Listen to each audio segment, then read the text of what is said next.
All new on the WHAS11 night team. Tips from the public are applauded by the mayor and police chief for leading them to a plan to burn down a dangerous house.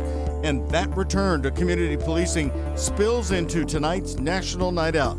Police reconnecting with residents. And so you're going to see actually LMPD doing more of this, that we're coming to the community and inviting you in so that we can actually build upon this great relationship. Also new tonight, it's Wilt Week. The fundraiser tonight for Metro Police Officer Nicholas Wilt, shot during the mass shooting, released from the hospital just last Friday. And just another way to help Officer Wilt to get through what he's going through. And then, fueled by lies, the new indictment against former President Donald Trump spelling out his efforts to overturn the 2020 election. Right now on the WHAS 11 Night Team.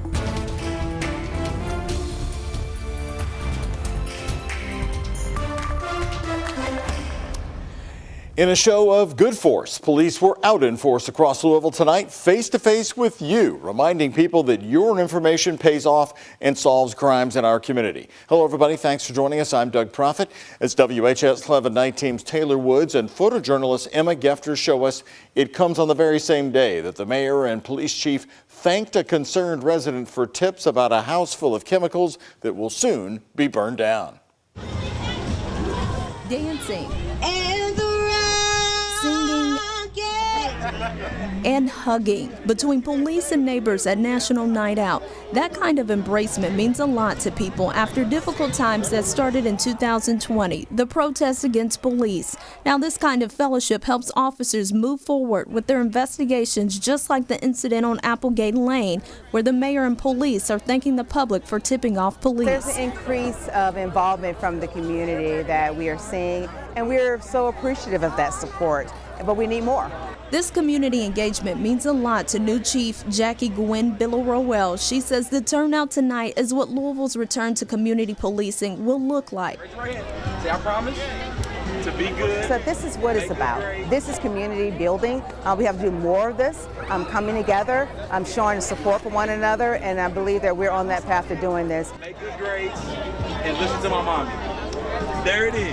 You got it, dog. All kinds of vendors and games for families to enjoy. Some parents in West Louisville and Portland brought their children so they can show them that officers care. It would show them more that they care a little bit more than what people think. And at the first and second division location, they're interacting over food, fun, and fellowship. And here at the 6th and 7th division, they're doing the same thing with a little bit of fun to better the relationships between community and police. Thank you. Officer Tanya Landry was honored for her outstanding service by the Voices of Black Mothers United. I felt as though if anyone should be recognized and show appreciation to, it would be Officer Landry. Look how many people that are enjoying this event because of her hard work, essence, and dedication to the cause. Residents say Officer Landry is there for them when they need an officer. She told us there has been a lot of healing over the past 3 years. To be able to be out here and they see that there are officers here that they can go up to and interact and talk to,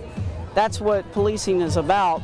Community members say this interaction builds trust. They get a lot of bad rap, and for them to show that they love our community, as and want to be a part of it, and they showing positivity for the community. And getting back out on the streets in a high-profile manner while hiring more officers. LMPD says that's the key to the future. In Louisville, Taylor Woods, WHAS 11 Night Team on your side.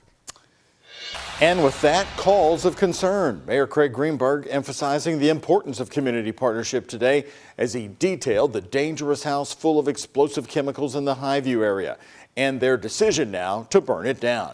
City leaders say they will conduct a controlled burn of that home at 6213 Applegate Lane in Highview because of the amount of dangerous chemicals inside. No date yet has been set for the controlled fire, and a public meeting with neighbors is set for next Tuesday. But the move has people concerned. To comprehend, it's overwhelming. You're like, this doesn't happen around here. According to the affidavit signed today, we learned new information. Officers found, quote, massive amounts of chemicals inside the home. The code official said he was made aware of more than 20 different chemicals found on the property, with gallons and tens of gallons of the chemicals sitting throughout the site. WHAS 11's Grace McKenna explains how that controlled burn will work. An investigation, detonation, and now action. There's a lot that goes into this. This is not a common situation. After finding hazardous and explosive chemicals inside this Highview home, the city plans to burn it to the ground. We're just so grateful today that it is controlled. It is a secure, and put in this term, a secure lab at this point. Tuesday, Mayor Craig Greenberg said the home, owned by 53-year-old Mark Hibble, is effectively that of a hoarder packed with debris, making it impossible to safely remove the chemicals also inside. He says emergency officials believe a controlled burn is the only path forward. All of the advice that we have received is that doing this controlled and monitor and planned burn will incinerate these chemicals at a very high temperature. LMPD Chief Jackie Gwynn Billaroel said community tips made the discovery possible, leading undercover investigators to Hibble's home. He then showed the investigators an explosive compound identified by the subject as picric acid. Gwynn Billaroel said Hibble was squatting in a second home on the street. According to arrest records, Hibble told investigators he previously detonated homemade explosives in his yard. He's now in LMDC facing charges of wanton endangerment. The chemical experiments conducted by Hibble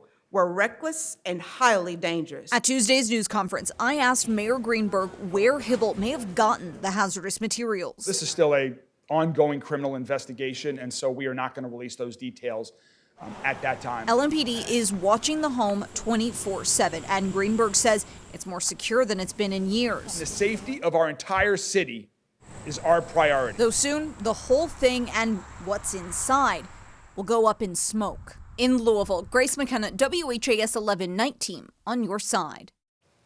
Again, no date set yet for that controlled burn, and according to codes and regulations, code enforcement has responded to complaints about the two homes in question on Applegate Lane since September of 2020. There were only exterior inspections, though, at the time, and led to notices of violations and fines. Now, the city has set up a website for neighbors to receive updates about the controlled burn. We've got a link for you posted on WHAS11.com to take you there. All new on the WHAS 11 Night Team, a locally founded national chain restaurant known for its big crowds of diners turned over all of the revenue at 4 locations tonight to the family of a local hero. It's all part of what's called Wilt Week for Metro Officer Nick Wilt, who was shot in the head while racing toward the mass shooter on April 10th. WHAS 11 Night Team photojournalist Ian Hardwitt is covering the turnout at both Texas Roadhouse and the St. Matthews Police National Night Out.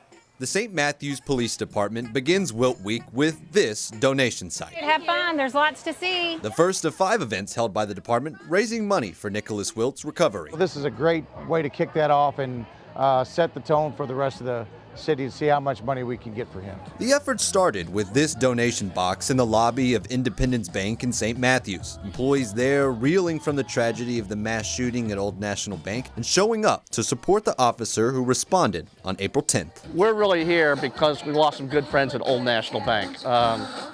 We had several friends killed, several friends injured. Kevin Roy, president of St. Matthews Fraternal Order of Police, mans the dunk tank to help out. So we give back to the community as much as we can, and this is just one way that we're going to do it. Outside St. Matthews, fundraising continues for Officer Wilt at Texas Roadhouse locations across Louisville.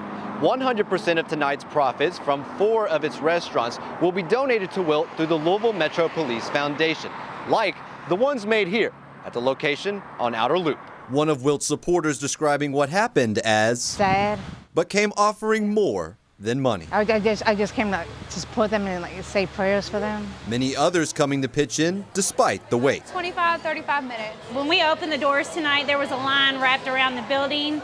It has been coming all day long, and we are still on a wait. Those crowds raised over $20,000 within the first hour, according to Louis Straub, Louisville Independence Bank president, who says there's still time left to donate more. Please participate in Wilt Week. Please participate in helping Officer Wilt.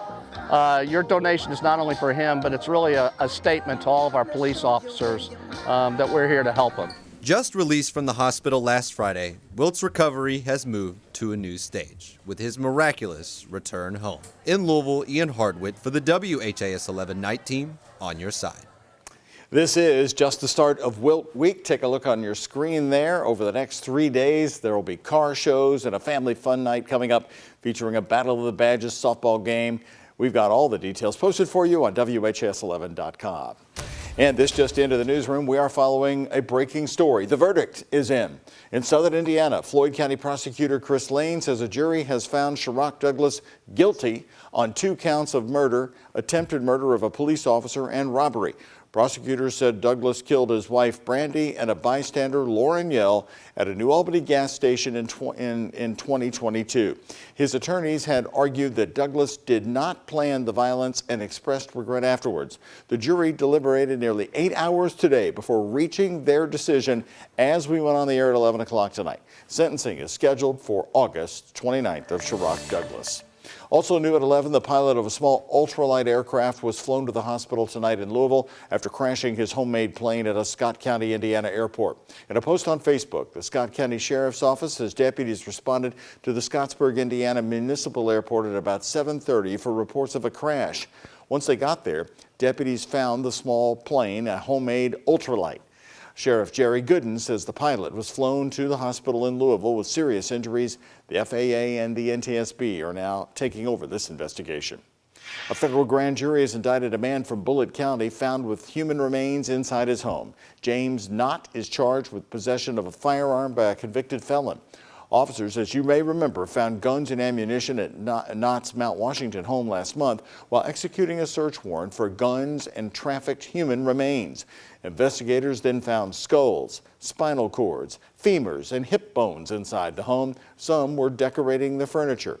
Right now, he's not facing any charges connected to those remains. And former President Donald Trump is now facing a 3rd criminal indictment tonight, this one connected directly to the January 6th insurrection. Mr. Trump is facing 4 charges for an alleged scheme to overturn his 2020 election loss. Prosecutors say Trump worked to create, quote, an intense national atmosphere of mistrust and anger. Special counsel Jack Smith called the insurrection an unprecedented assault on the seat of democracy. By lies. Lies by the defendant targeted at obstructing a bedrock function of the U.S. government, the nation's process of collecting, counting, and certifying the results of the presidential election. Trump's new presidential campaign has slammed the indictments as political attacks. The former president is expected to make his first appearance on these latest charges Thursday afternoon.